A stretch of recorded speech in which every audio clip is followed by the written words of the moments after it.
thăm trường cũ, nhiều nét đôi thấy từng mái rêu mờ.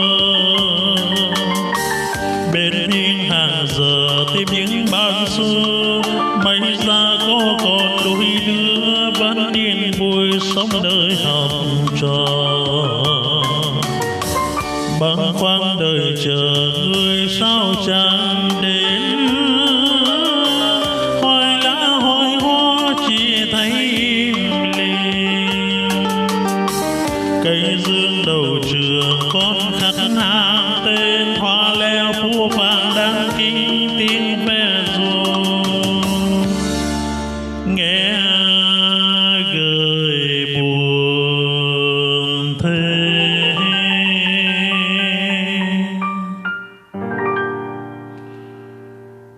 Đây một gốc sân quen, kia hàng cây ghế đá.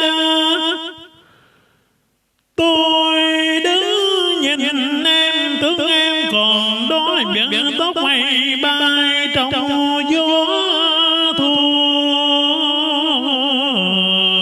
về.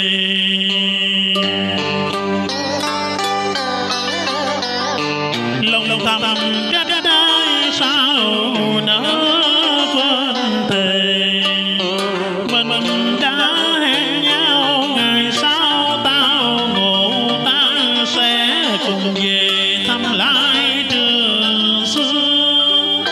Nay giữa dòng đời trôi nổi đầy đưa, biết ai đã về đâu ai còn xuôi ngược.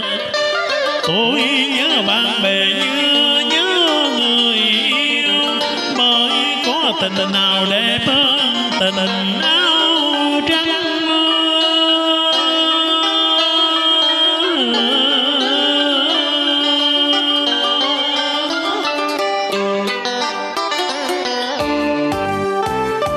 Bạn cũ xa rồi, có người về đất buông xuôi. Năm ba đứa ba phương trời, hai thằng chờ đâu quên năm tới.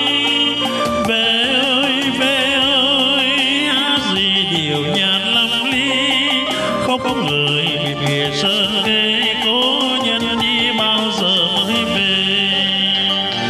Dưới mái trường xưa thầy xưa còn đó lặng lẽ, bao năm như ông lái đưa đò.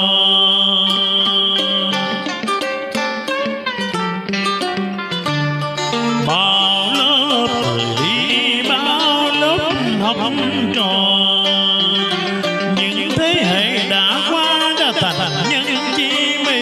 Như âm thầm mang lại cho người bao nỗi mừng vui, như dòng đời thì cứ mãi trôi xuôi, mà con đò nhỏ lại càng thêm già côi. Để giờ đây phất bụi thời gian đã khiến đôi mắt thầy tôi nay mãi mù loà. Hôm nay trở lại nhiều khuôn mặt mới, tay đó trước đây bạn đâu đâu rồi. Bao nhiêu kỷ niệm hoa bướm ngày xưa, vang trong nỗi niềm nhung nhớ. Có ai đi thương về trường xưa, bên mái trường xưa, mái trường xưa. Tôi về đời đời gió lưa thương, thương thầy nhớ bạn lòng lưu luyến. Chẳng muốn dời chân bước khấn hờ, ơi lối cũ đường quen sao mắt buồn rưng rưng. Mai mình về lưu bút lại ghi thêm một người chưa kịp hỏi tên, áo dài đã khúc qua thềm rêu phong.